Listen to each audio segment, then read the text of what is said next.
नमस्कार दोस्तों, सर्वोत्तम एग्रीकल्चर के YouTube चैनल पर आप सभी लोगों का हार्दिक स्वागत है। आज हम डेयरी की क्लास में जो बात करेंगे तो इसके जो दूसरा पार्ट है उसकी बात करेंगे। जो आपका पहला पार्ट है उसमें लगभग LPM जो है वो समाप्त हो चुका है। और जो दूसरे पार्ट में हम बात करेंगे तो इसमें वेटनरी साइंस की बात करेंगे।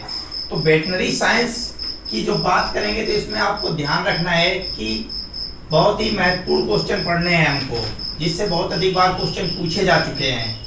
उसी रोगों के बारे में हमें जानकारी करनी है।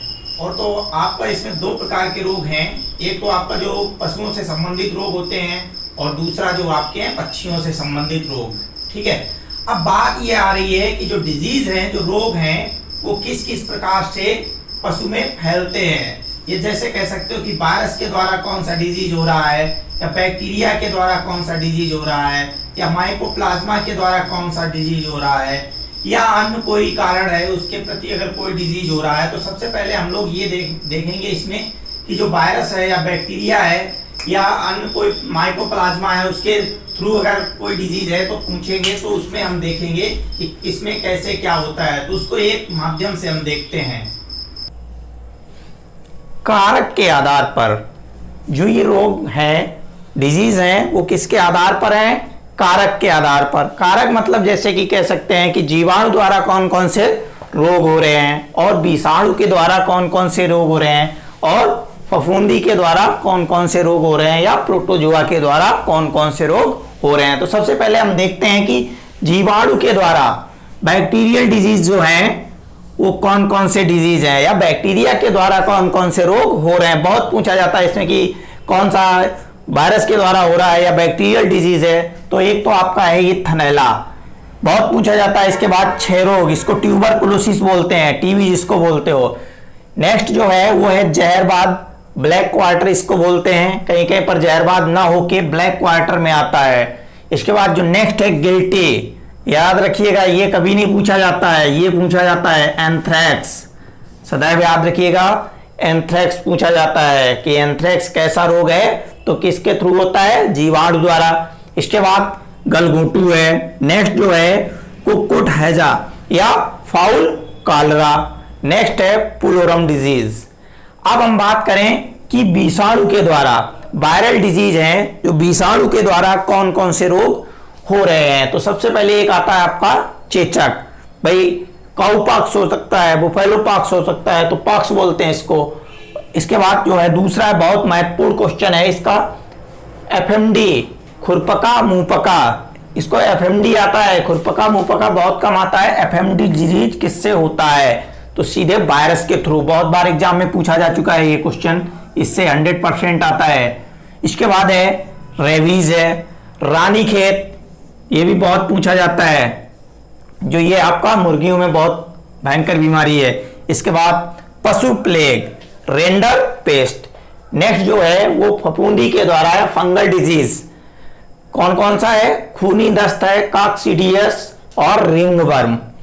नेक्स्ट जो है वो प्रोटोजोअल डिजीज या प्रोटोजोआ के द्वारा जो रोग हो रहे हैं, जैसे कि सर्रा है और मलेरिया, ये दो हैं आपके प्रोटोजोआ के थ्रू हो रहे हैं। अब हम अगर बात करें कि कुछ और भी अन्य रोग हैं जो कि इनके अलावा होते हैं, जैसे कि पशु ने अगर ज़्यादा चारा खा लिया, या कुछ और है जैसे कि दुग्ध दोहन में संबंधित हो जाता है प्रॉब्लम।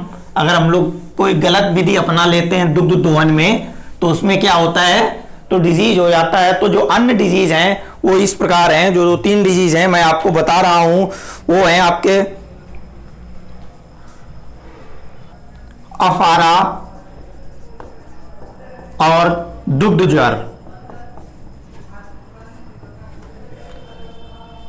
जो ये हैं आपके डिजीज, ये किसी आपके ना तो वायरस से होता है, ना तो बैक्टीरिया से होता है, ठीक है, और ना ही प्रोटोजोआ के द्वारा होता है, और ना ही फंगल डिजीज है। ये किसके थ्रू है? जो आपका अफारा डिजीज, वो टिम्पैनी ब्लॉट कह सकते हो, ये किसके थ्रू होता है? ये जब पशु जो गीला चारा होता है अधिक खा लेता है तब हो जाता है। तो उसके बाद जो ये आपका बहुत पूछा जाता है दोनों डिजीज, जैसे कि दुग्ध ज्वर है, इसको आपको मिल्क फीवर आता है एग्जाम में, मिल्क फीवर डिजीज किसके द्वारा होती है? तो आप समझ रहे हैं ये मिल्क फीवर डिजीज किसके होती है, आपको पता है सीधी सी बात, जो गाय या भैंस है जो दूध देते हैं जिस समय, उस समय ये प्रॉब्लम होती है, और जो सबके नहीं होती है, जो अधिक दूध देते हैं तो वो किसके थ्रू होती है, इनके जो कैल्शियम की कमी हो जाती है, कैल्शियम की रक्त में, किसमें कमी हो जाती है, रक्त में कैल्शियम की कमी हो जाती है। अब हम इसके बाद देखते हैं कि इसके बाद हम बात करने वाले हैं जो मुर्गियों में होने वाले विभिन्न रोग, और ये बहुत ही महत्वपूर्ण रोग हैं जो अधिकतर होते हैं और एग्जाम में भी बहुत पूछे जा चुके हैं। और इसमें हम बात करेंगे कि मुर्गी में कौन कौन से रोग होते हैं और उसका कारक क्या है, जो कारक है, कारक का नाम किसके द्वारा है और उसका लक्षण क्या है, कैसे पहचानेंगे, इसके बाद उसकी रोकथाम क्या है, उसको रोका कैसे जाए रोग को। तो ठीक है, देखिएगा इसमें सबसे पहले रोग के नाम में जो रानीखेत है, न्यूकास्टल डिजीज है,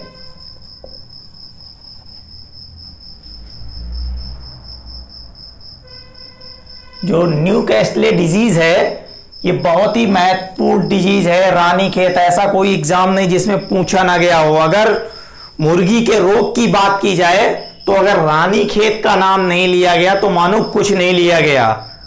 ठीक है, बहुत ही महत्वपूर्ण डिजीज है और यही ये कह सकते हो कि 70% जो मुर्गियों में रोग का कारण है यही है। अगर किसी के मुर्गी फार्म में अगर ये रोग पहुंच गया, अगर उसने केयर ना कर पाई, तो ये मान के चलिए 100% मृत्यु दर संभावना पूरी 100% है चूजों की। और ये जन्म के 1, 2, 3 दिन बाद से ही, प्रथम सप्ताह से ही स्टार्ट हो जाता है चूजों में। तो देखिएगा रानीखेत है जो ये किसके द्वारा होती है, रानीखेत डिजीज है जो पैरामिक्सो वायरस जो होता है इसके माध्यम से इसमें मुर्गी के चूजों में फैलता है। किसके माध्यम से, पैरामिक्सो वायरस के माध्यम से। तो कैसा डिजीज है, वायरल डिजीज है। अब इसके लक्षण क्या हैं, क्या उसके सिम्टम जो हैं क्या शो करेगा चूजा, देखिएगा उसको क्या लगेगी, सर्दी लगेगी। और जब चूजे को सर्दी लगेगी, कैसे आप पहचानेंगे कि चूजे को सर्दी लग रही है, तो सीधी सी बात है, जब चूजों को अगर सर्दी लगने लगती है तो जो चूजे होते हैं क्या करते हैं, वो एक के ऊपर एक इकट्ठा होने लगते हैं, एक के ऊपर एक झुंड बना के एक के ऊपर गिरने जैसे लगते हैं। तो इकट्ठा जैसे ही समझिए आप कि चूजे इकट्ठे होने लगे हैं, तो या तो वहां का तापमान कम है या उन्हें सर्दी अधिक लग रही है। इसके बाद जुकाम हो सकता है और बुखार निश्चित होगा, ताप कम ज्यादा होगा। इस बात मुंह से वो सांस लेती है, नाक से सांस चूजे नहीं लेंगे, किससे लेंगे, मुंह से सांस लेंगे। और जब मुंह से सांस लेंगे, और जो दूसरा सिम्टम है, बहुत ही महत्वपूर्ण सिम्टम है कि क्या, कि जो गर्दन होती है वो मोड़ कर सुस्त बैठ जाता है। जो गर्दन को मोड़कर जो उसका कंधा है, कह सकते हो कंधे की तरफ झुकाकर, और आराम से वो सुस्त होकर बैठ जाता है।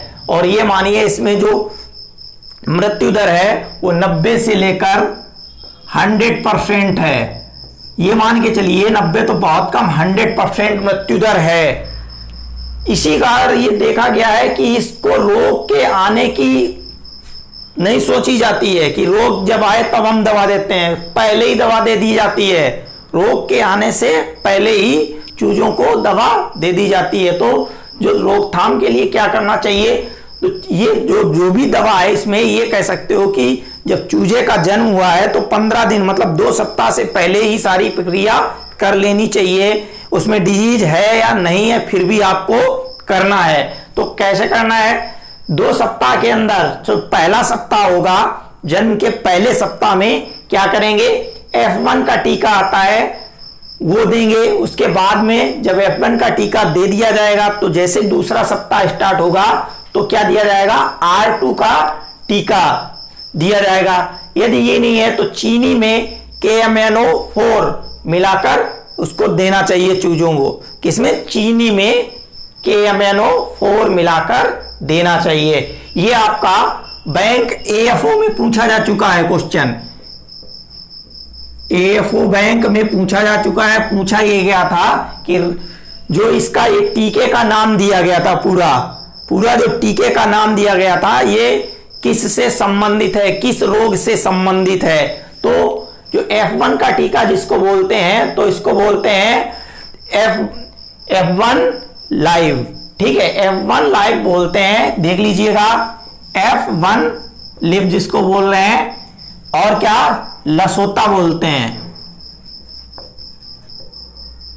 लसोटा, ठीक है, F1 लाइव लसोटा। तो पूछा गया था कि लसोटा जो है किससे संबंधित है, किसको दिया जाता है, किस बीमारी में, तो किससे था, मुर्गी के केस में संबंधित था, रानीखेत से। इसके बाद जो R2 का है, तो R2 को क्या कहते हैं, आरबी स्ट्रेन। और याद रखिएगा, जब ये आपका लसोटा दे दिया जाएगा उसके बाद ही आरबी स्ट्रेन चालू किया जाएगा। याद रखिएगा, ऐसा नहीं कि आप आरबी स्ट्रेन मतलब R2 टीका पहले दे दें, ऐसा नहीं। F1 का टीका पहले दिया जाएगा, F1 लिव लसोटा को पहले प्रथम सप्ताह में, उसके बाद दूसरा सप्ताह जैसे स्टार्ट होगा आरबी स्ट्रेन देंगे। इसके बाद जो नेक्स्ट डिजीज है वो देख लीजिएगा, जो नेक्स्ट डिजीज है वो है चेचक फाउल पॉक्स। ये भी बहुत भयंकर बीमारी है। इसमें क्या होता है, किसके माध्यम से होती है, इसमें एक वायरस होता है एबी पॉक्स वायरस, ये भी वायरस के माध्यम से होती है। अब जो एबी पॉक्स वायरस होता है उसके माध्यम से होती है, क्या होता है इसमें, कैसे लक्षण होते हैं, जो मुर्गी में जहां पर पंख नहीं होते हैं वहां पर क्या हो जाती है, पंख रहित स्थान पर क्या हो जाते हैं, छाले पड़ जाते हैं, छोटे छोटे छाले होते हैं, फिर बड़े बड़े वो आकार ले लेते हैं, उसमें फिर क्या होता है, पानी भर जाता है छालों में। याद रखिएगा, कहीं कहीं पर क्या होता है, जो पंख होते हैं वो झड़ने लगते हैं, वहां पे भी क्या होने लगता है, छाले पड़ने लगते हैं। तो इसको रोकने के लिए किसका प्रयोग करना चाहिए, चेचक का टीका या तो लगवाना चाहिए, यहाँ पर जो छाले हो गए हैं उस पर क्या लगाना चाहिए, टिंचर आयोडीन या KMnO4 को लगाना चाहिए। नेक्स्ट जो डिजीज है वो है आपका कुक्कुट हैजा, जिसको फाउल कालरा बोलते हैं। ये किसके द्वारा होता है, पास्चुरेला एविसिडा के माध्यम से होता है, और ये किसके माध्यम है, जीवाणु है इसका माध्यम। याद रखिएगा, ये दोनों किससे थे, वायरस से थे, ये आपका आ गया किसके द्वारा, जीवाणु द्वारा। पास्चुरेला एविसिडा क्या है, जीवाणु है। इसमें क्या होता है, जो चूजा होगा उसको क्या होगा, तेज बुखार होगा, जो तापक्रम होगा उसका 109 से 112 डिग्री फ़ारेनहाइट के समथिंग होगा, और जो नाक होगी, जो नाक से तरल पदार्थ बह रहा होगा उसके, तो उसकी रोकथाम के लिए क्या करना चाहिए, एंटी कालरा वैक्सीन देनी चाहिए या सीरम, या तो अगर ये नहीं उपलब्ध है तो पानी के साथ सल्फामेथाजीन भी आप दे सकते हैं। नेक्स्ट जो है खूनी दस्त, ये भी बहुत ही भयंकर बीमारी है। ये किसके द्वारा होती है, प्रोटोजोआ के द्वारा। खूनी दस्त ये नहीं आता है एग्जाम में जो आता है कॉक्सीडियस जो डिजीज है वो किसके माध्यम से होती है, 4 ऑप्शन आपको मिलेंगे, उसमें आपको लगाना है प्रोटोजोआ के माध्यम से। तो इसमें क्या होता है, खूनी दस्त में जो चूजा होता है उसको क्या होती है, खूनी दस्त आने लगती है। ठीक, दस्त में क्या होता है, खून आने लगता है, और जो चूजे होते हैं वो आंख बंद करके ऐसे ही पड़े रहते हैं, आंख बंद किए रहते हैं। इसके बाद जो इसकी रोकथाम के लिए आहार में क्या देना चाहिए, आहार में काकसीडियो प्रतिरोधक पदार्थ या सल्फामेथाजीन मिलाकर खिलाना चाहिए।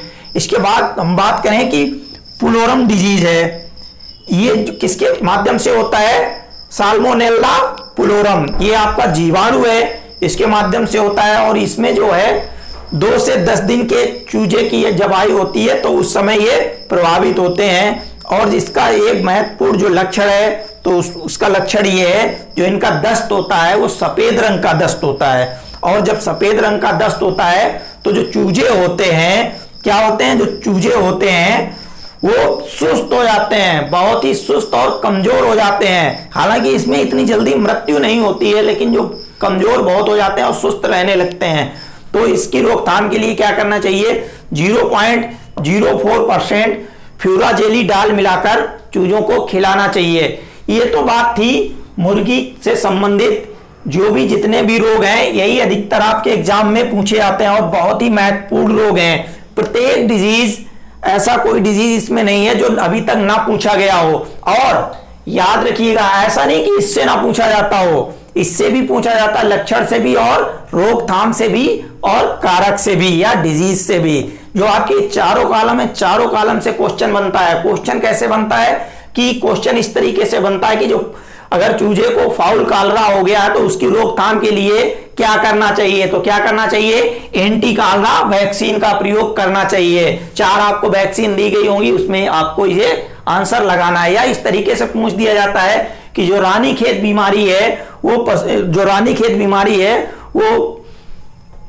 रानीखेत बीमारी जो है वो मुर्गी की रोकथाम किसके माध्यम से की जाती है, तो सीधी सी बात है F1 लाइट या लसोटा या आरबी स्ट्रेन, ये आपको दिया जाएगा। ये नहीं दिया जा सकता है तो शार्ट में F1 और R2 दिया जा सकता है इसकी रोकथाम। या इस तरीके से पूछा जा सकता है कि जो रानीखेत बीमारी है वो किसके माध्यम से फैलती है, तो किसके माध्यम से फैलती है, पैरामिक्सो वायरस। एक तो ये आपका वायरस का नाम हो गया, और दूसरा इस तरीके से भी हो सकता है कि रानीखेत बीमारी कैसी बीमारी है, बैक्टीरियल डिजीज है, वायरल डिजीज है, या फंगल डिजीज है, या प्रोटोजोअल डिजीज है, तो आपको लगाना है किसकी, वायरल डिजीज है। इसके बाद अगर हम बात करें कि चेचक, ये जो आपका फाउल पॉक्स है वो किसके माध्यम से होता है, तो वो एबीपॉक्स वायरस वायरल डिजीज है। याद रखिएगा, इसकी रोकथाम के लिए आपको पता ही है चेचक का टीका लगवाना चाहिए, या वो नहीं लगवा पाए तो अगर हो गए हैं बाई चांस चाले तो उस पर क्या लगाना चाहिए, टिंचर आयोडीन या KMnO4। तो आज के वीडियो में इतना ही काफी। अब हम जो नेक्स्ट वीडियो में बात करेंगे तो याद रखिएगा उसमें जो हमारे जितने भी पशु हैं अपने कोर्स में जो जुगाली करते हैं उनसे संबंधित जितने भी डिजीज हैं वो नेक्स्ट क्लास में होंगे। आज तक के लिए इस वीडियो में अगर आपको कहीं से भी कोई क्वेश्चन बनता हो या नहीं समझ में आया तो आप कमेंट बॉक्स में लिख दीजिएगा, उसको आपको आंसर मिलेगा। और इस चैनल को सब्सक्राइब कीजिएगा, लाइक करिए और वीडियो को शेयर भी कीजिएगा। Thank you.